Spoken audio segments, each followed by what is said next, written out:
Hello and welcome to this week's What's Hot.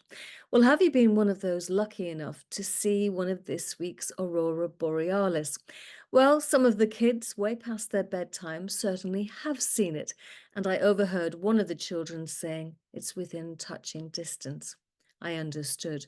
And this is the week where there's been lots of talk about water that is locked under the surface of Mars, which brings me to the plethora of space launches for exploration and tourism. And all of that launching requires helium, of which there is a global short supply.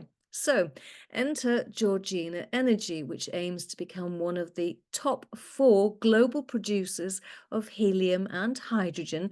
It's going to do so by developing two projects in the highly prospective Officer and Amadeus basins in Australia.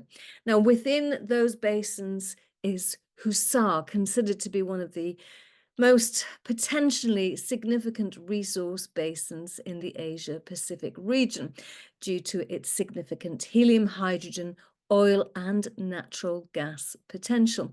Georgina came to the market by way of a reverse takeover in July. It raised £5 million then, and its two founders have sunk £2.5 million in the company. One to keep an eye on, particularly with representations being made to the Indigenous and Aboriginal landowners.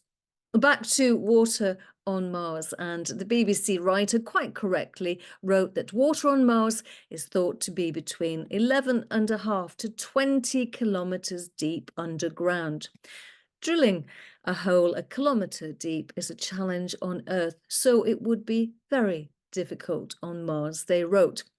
Well, keep that in mind because earlier this week I spoke to the executive chairman of Tertiary Minerals. Now, the company has a partnership with Silicon Valley investor-backed Cobalt Metals. Now, Cobalt is drilling at the Concola West project. It's slow and steady as they test out a new drill bit, and it's being put through its paces at this very deep drilling target. The partnership is looking to drill as deep as 2 kilometres, which is 1.25 miles for the more imperial measurement-minded.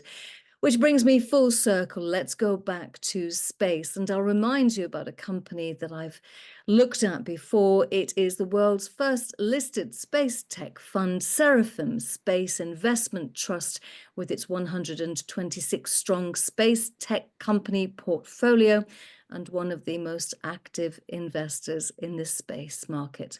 Another one to think about as you're gazing up, looking at the Aurora Borealis. Take care. I hope you're keeping cool. I'll be back same time next week.